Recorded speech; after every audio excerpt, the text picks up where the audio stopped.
अब भाग 58 के आगे का वर्णन इस प्रकार। पक्षराज जटायु के लिए जलांजलि दान करके वे दोनों रघुवंशी बंधु सीता की खोज में दक्षिण दिशा की ओर चले।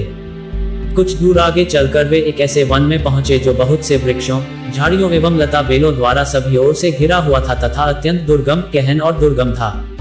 उसे पार कर वे क्रौंचारण्य नामक वन, जो कि जनस्थान से 3 कोस दूरी पर स्थित था, के भीतर पहुंचे।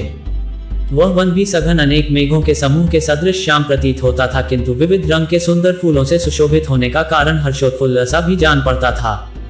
उसके भीतर अनेक पशु पक्षी निवास करते थे। वहां पर उन्होंने सीता को खोजना आरंभ किया, किंतु बहुत खोजने पर भी जब कोई परिणाम नहीं निकला तो वे और आगे चले। इस वन को पार करके मतंग मुनि के आश्रम ले पास जा पहुंचे। वह वन भी भयानक और हिंसक पशुओं से परिपूर्ण था। घूमते घूमते वे ऐसी पर्वत कंदरा पर पहुंचे तो पाताल की भांति गहरी तथा सदा अंधकार से आवृत रहती थी। तो उस विशाल कंदरा के मुख पर एक अत्यंत मलिन, लंबे पेट वाली, बड़े बड़े दांतों और बिखरे केश वाली, मलिन मुखी विकराल राक्षसी बैठी हुई हड्डी चबा रही थी। राम लक्ष्मण को देखकर वह अट्टहास करती हुई दौड़ी और लक्ष्मण से लिपटकर बोली, आओ हम दोनों रमन करें। मेरा नाम अयोमुखी है, तुम मुझे पति रूप में मिले हो और मैं अब तुम्हारी भार्या हूँ। उसकी इस कुचेष्टा से क्रुद्ध होकर लक्ष्मण ने अपनी म्यान से तलवार निकाली और उसके नाक, कान तथा स्तन काट डाले। उसके सारे शरीर पर रक्त की धाराएं बहने लगी और वह चीत्कार करती हुई वहां से भाग गई। अयोमुखी के भाग जाने के पश्चात दोनों भाई थोड़ी दूर गए थे कि वन में भयंकर आंधी चलने लगी। उन्हें एक भयंकर स्वर सुनाई दिया, जिसकी गर्जना से संपूर्ण वन प्रांत गूंज उठा। सावधान होकर दोनों भाइयों ने तलवार निकालकर उस दिशा में पग बढ़ाए जिधर से वह भयंकर गर्जना आ रही थी। कुछ ही दूर जाने पर उन्होंने गज के आकार वाले बिना गर्दन के कबंध धड़मात्र राक्षस को देखा।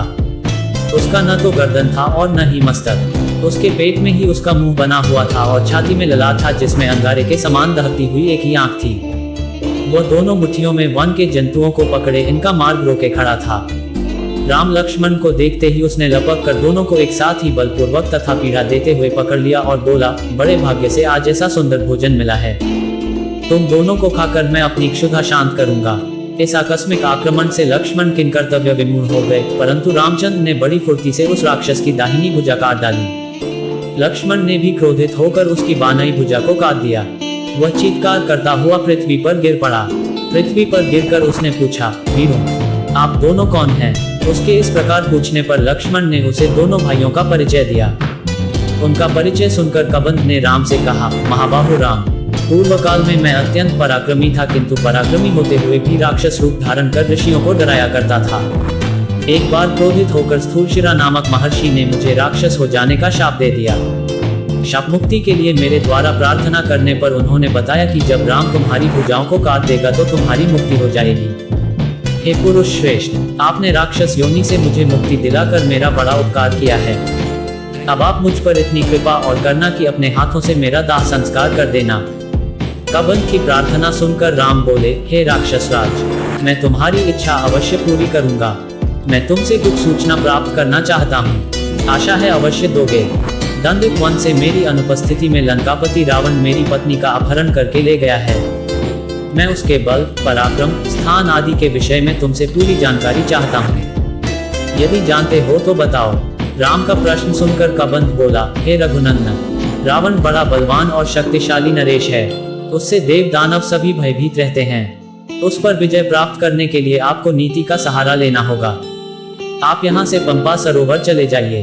वहाँ ऋषिमुख पर्वत पर वानरों का राजा सुग्रीव अपने 4 वीर वानरों के साथ निवास करता है। वह अत्यंत वीर, पराक्रमी, तेजस्वी, बुद्धिमान, धीर और नीति निपुण है। उसके पास एक विशाल पराक्रमी सेना भी है, जिसकी सहायता से आप रावण पर विजय प्राप्त कर सकते हैं। उसके ज्येष्ठ भ्राता बाली ने उसके राज्य और उसकी पत्नी का अपहरण कर लिया है। यदि आप उसे मित्र बना सके तो आपका कार्य सिद्ध हो जाएगा। वह राक्षसों के सब स्थानों को जानता और उनकी मायावी चालों को भी समझता है। उसे भी इस समय एक सच्चे पराक्रमी मित्र की आवश्यकता है। आपका मित्र बन जाने पर वह अपने वानरों को भेजकर सीता की खोज करा देगा। साथ ही सीता को वापस दिलाने में भी आपकी सहायता करेगा। इतना कहकर कबंध ने अपने प्राण त्याग दिए। रामचंद्र उसका अंतिम संस्कार करके लक्ष्मण सहित पंपासर की ओर चले।